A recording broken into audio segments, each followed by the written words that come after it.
Hello, dear ones. Welcome to the Dream Lab, a safe, inspiring place for you and God to dream without limits what you most desire to be, do, and have in your life right now. Every episode, I hold space for you to be irreplaceably you, to explore your unique design and discover your dreams as a reflection of God's heart for the world around you. I am your host, your guide, your encourager-in-chief, Christina B. Come on in to the Dream Lab. Hello, my lovelies. Welcome back to another episode of the Dream Lab podcast. I'm your host, Christina B. Last session, your homework was to put each of your dreams on a clean sheet of paper and answer the following questions. What does your life look like when you have realized that dream? How would fulfilling this dream change your life and the lives of those around you? Describe in detail how realizing this dream will make you feel. And why is fulfilling this dream so important to your happiness and well-being? The purpose of answering these questions was to connect you to your dreams and your dreams to your heart, making it all very personal to you. The first part of the Dream Lab course is all inward focused. It's just you and God dreaming. Remember that Harvard Medical School study about the piano players that I mentioned in a very early episode? Well, your brain cannot tell the difference between reality and imagination. So seeing yourself living your dreams in your imagination produces changes in your brain, just like it did for the piano players in the study, and it produces sensations in your body as if that dream was already fulfilled. It's kind of like living your dreams, calling things that are not as though they are. The second part of the Dream Lab course is all focused outward. And I structured it like this on purpose because I wanted you first to be able to see yourself living your dreams in your mind's eye and feel the peace and excitement around that first before you take any action outwardly. So now is when we are going to start to break each dream down into manageable pieces for you so that you can begin taking baby steps. Small action steps every single day actually tricks your brain into thinking that your dreams are possible. And it keeps you moving forward. So when you're doing something like a tiny thing like Googling or maybe asking a friend a question, if you know your friend has expertise in a particular area that's related to one of your dreams, doing tiny things that are manageable keeps you out of overwhelm, and it makes your brain think, oh, this is totally doable. I can totally live my dreams. I can take that tiny baby step, and then I can take another tiny baby step. Do you guys remember that movie with Richard Dreyfuss and Bill Murray called What About Bob? There is a scene in the middle of that movie that is so funny. And part of your homework, I want you to go and find a clip on YouTube to watch this particular scene because it is hilarious. So there's a scene in there where the Richard Dreyfuss character, who's like a psychiatrist or a psychologist or something in the movie, gives Bob, who's the Bill Murray character, a book called Baby Steps. And Bob, the Bill Murray character, says, "Baby steps." And Dreyfuss says, "It means setting small, reasonable goals for yourself, one day at a time, one tiny step at a time." And then Bob says, "All I have to do is take one little step at a time, and I can do anything."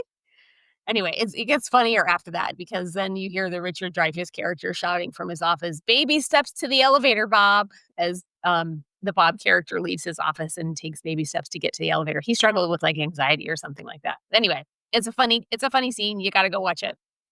That is the entire point. You break it down into tiny steps that are not going to overwhelm you. And I want to tell you, you're already doing this in your life. You do this in your everyday life already. For example, let's just say you have a friend with a birthday coming up and you want to bake your friend a birthday cake.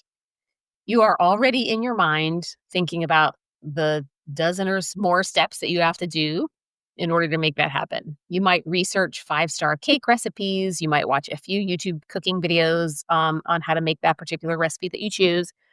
You're going to print the recipe, make a shopping list, go to the grocery store.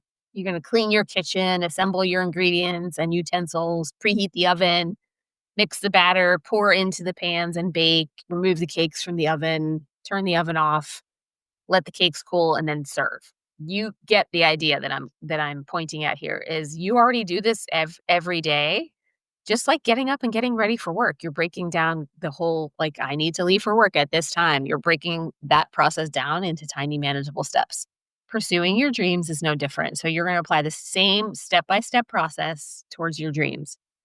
This is going to be a pretty short episode for right now, but your homework for this episode is put one dream at the top of a blank page in your notebook, and then I want you to do a massive brainstorm, do a big brain dump on that page of all of the baby steps that you can think of that you need to do for that dream.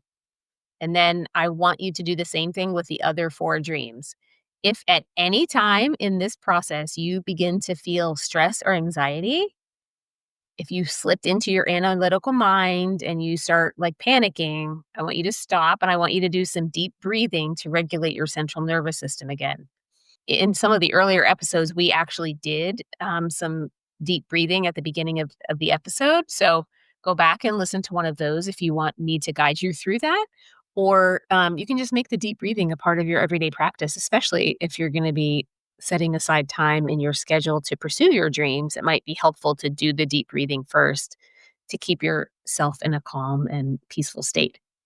Okay, so one previous Dream Lab participant in her little brainstorm of the next steps that were baby steps for her is she was a singer-songwriter and she wanted to take a songwriting class that was more related to commercials and TV shows. Like, how do you write and produce songs that get booked to be in commercials and TV shows?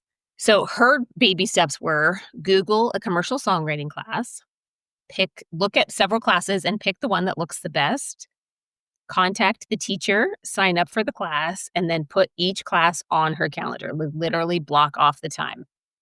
So this particular participant, she took all of these baby steps in a pretty short period of time because when she did one, then it was pretty easy and like one thing just kind of led to another. What happened for her was she reached out to the teacher who was teaching this class, the one that she decided was a good fit for her, and said, "How much is your class?" And the teacher told her what the price was, which I don't remember. It's been so many years now. And she said, "Well, that's not in my budget. Could we work out some sort of trade? Can I help you in some way, like prepare for this class?" And the teacher, the person who was teaching this class said, "Yeah, absolutely. I'd love that." She got to go to the songwriting workshop. I don't remember how long it was, if it was like a whole weekend or if it took place over a number of weeks, but she got to go to the songwriting class. And then in the end, that teacher ended up getting my friend to help her structure the teaching modules for that songwriting workshop in a logical, methodical format that she ended up using to go on and like earn a lot of money teaching that class over the next number of years. And it was a win-win. Plus, my friend, the Dream Lab workshop participant, she got a lot of one-on-one time with this person to answer a lot of questions and like open some doors and give her advice. And then as a result of taking that songwriting class, she met another person there who was interested in the same goals, and they became a songwriting duo. They formed a little partnership. And then she ended up going on to some additional workshops from there. And so other doors opened for my friend from there, which had she not just taken the tiny little baby steps to get there in the first place, never would have opened for her. So I don't think she could have anticipated that it was going to unfold the exact way that it did. But all she did was started moving in the right direction, doing the next thing that she knew to do, and things unfolded from there. And so it's going to be the same for you. As you begin taking those little baby steps, that is when the beautiful synchronicities of life are going to show up for you. It's actually a really sweet process when you think about it. The additional part of your homework is after you do a brain dump for each dream, I want you to then look at your calendar for the week and I want you to block off your work days first. And you might already have some of this done on your calendar. Be sure to include your commute time, like especially if you have a long one and that adds time to your day. Make sure you block off your commute time and your work day. Then I want you to block off family time activities such as dinner, like if you have dinner as a family together every night, bedtime routine if you have little kids. And the next thing I want you to look for is pockets of time that you could devote to your dreams. Block off those chunks of time and put them in a color that makes it really easy to see. When you take a glance at your weekly schedule, I want you to see a particular color, whatever they say, you choose yellow. Everywhere you see yellow, that is for you to pursue your dreams. And then once you've brainstormed a list of all of your baby steps for each dream, then I want you to for each of those dreams, prioritize that task list. What do you have to do first? Do you have to do them in a particular order like you would have to do if you were baking a cake? Or can they be done in any order? I'll let you determine what that order is, and then I actually want you to block off chunks of time to do each of those tasks. Like, literally put that task on your calendar. Now, you can go as small as 15-minute increments, or if you just wanna put, like, a chunk of 90 minutes of time on there, and that is for you to pursue, like, one dream, and then the next time you put, like, a chunk of time, like, say, an hour, and then that's for you to pursue dream number 2. I don't want you to get too hung up in the details. Do whatever works best for you, which is why I've suggested first, like, just blocking off chunks of time to pursue your dream and putting them in a particular color so that when you glance at your schedule, you automatically see, this is the time that I have devoted to pursuing my dreams. And then if you're not sure how long something is going to take you, like if you have to devote some time to, say, doing some research and learning about a particular subject, just set a timer. Just, block off a whole 30, 40 minutes, whatever it is, and put it on your calendar. And then once you set the timer, just dive in and see how far you get. And if you need to block off more time, you can, or you might finish and find that you can move on to the next task. So, and then the other thing is, I want you to consider, who in your life could you enlist support from if necessary? Like, do you have some friends in your life who are really supportive? They know you and they love your soul and would absolutely be delighted to help you pursue your dreams. I want you to consider enlisting their support as needed. Like, if you need, hey, can you babysit my kids for a couple hours while I go do some things? Or if you just need to, say, hey, I need some encouragement today. Can you keep, asking me how things are going so that I have a little bit of accountability? Whatever that looks like for you, it doesn't matter. But I just want you to be mindful that you're not going to be able to do this alone. You really do need to have people around you who are supportive and encouraging. And the last part of your homework is, I want you to remember to take a lot of time to rest and relax. We have narrowed down your list to the top 5 dreams because you only have a finite amount of time in a given week to devote to this. And living your dreams should be a joyful process. It shouldn't feel like a heavy burden.